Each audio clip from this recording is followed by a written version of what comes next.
على حزب العمال الكردستاني باككا وعبد الله أوجلان الابتعاد عن رجأفا كردستان. انهار نظام الأسد في 8 من كانون الأول عام 2024.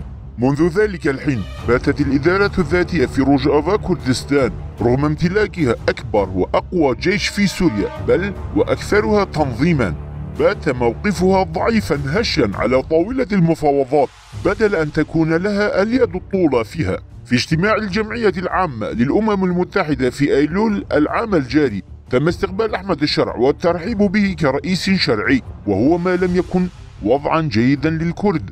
هناك العديد من الأسباب التي حلت دون استفادة الكرد على قدر البدائل والخسائر، ورغم أن توازن القوى الإقليمية أمر بالغ الأهمية، ولكن من ناحية أخرى يمثل باككا وأوجلان جزءا كبيرا من هذا. باككا ألحق أضرارا بالغة برجأفا كردستان في 3 نواحي. أولا، عطل باككا الوحدة بين الكرد في رجأفا كردستان، واستخدم رجأفا لمهاجمة باقي الأطراف والمكونات الكردية الأخرى.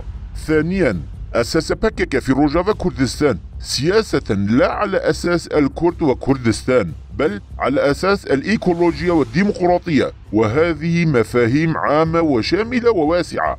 ثالثا، ضغط باككا على رجأفا كردستان للسعي والعمل وفقا لمصالحه الخاصة هو لا مصالح رجأفا، ولم يمنح سلطة فعلية ومؤثرة لكوادر وشعب رجأفا كردستان بل بنى نظاما مركزيا. بعد سقوط نظام الأسد وظفت الدولة التركية هذه المرة أوجلان لمحاصرة رجأفا كردستان، ووكلت إليه الدولة مهمة القضاء على منجزات رجأفا كردستان وتدميرها.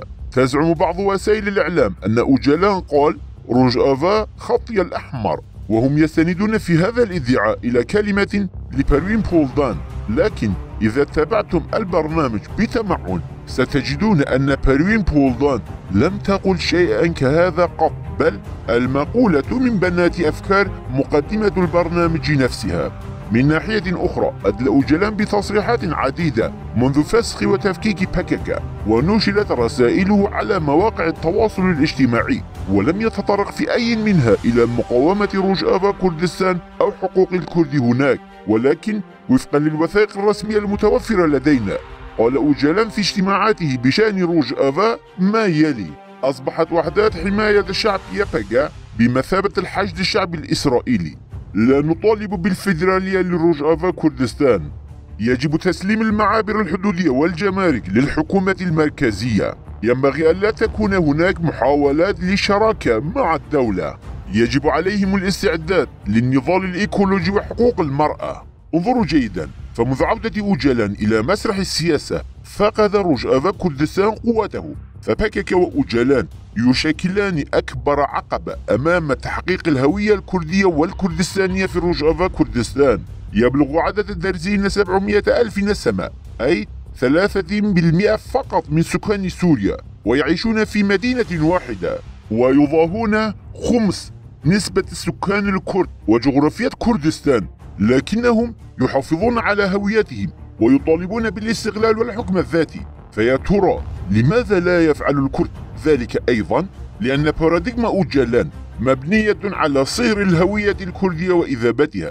وبحسب مصادر موثوقة هناك تواصل مستمر لأوجلان مع الإدارة الذاتية في رجأفا كردستان عبر الرسائل ومؤتمرات الفيديو كونفرانس، ويضغط عليها للتوصل إلى اتفاق مع أحمد الشرع، أي أن أوجلان يقول إنه لا ينبغي لرجأفا كردستان اللجوء إلى وسائل دبلوماسية أخرى، فهو يفرض على رجأفا كردستان ألا يعارض التوجه التركي. في الوقت نفسه يقول بأن الهوية الكردية ليست مهمة، فعلى إدارة رجأفا كردستان أن تدرك هذا جيدا. عليها أن تبقي مسافة بينها وبين باككا وأوجلان، لأن أوجلان وباككا يستخدمان رجأفا كردستان كأداة تفاوضية لتحقيق مصالحهما وأجندتهما الخاصة لا غير. وليس من قبيل الصدفة إعادة الدولة التركية لأوجلان إلى الساحة السياسية قبيل سقوط نظام الأسد، بل كان ذلك بهدف عرقلة مسيرة رجأفا كردستان.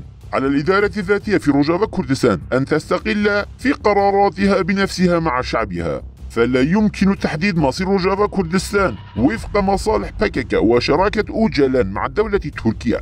على الرغم من مطالبتنا أوجلان وباكيكا مرارا وتكرارا بالابتعاد عن روجافا كردستان، ولكن دون جدوى. لذا على الكل جميعا أن يطالبوا إدارة روجافا كردستان بالابتعاد عن أوجلان، وأن يقرروا مصيرهم بأنفسهم وإرادتهم.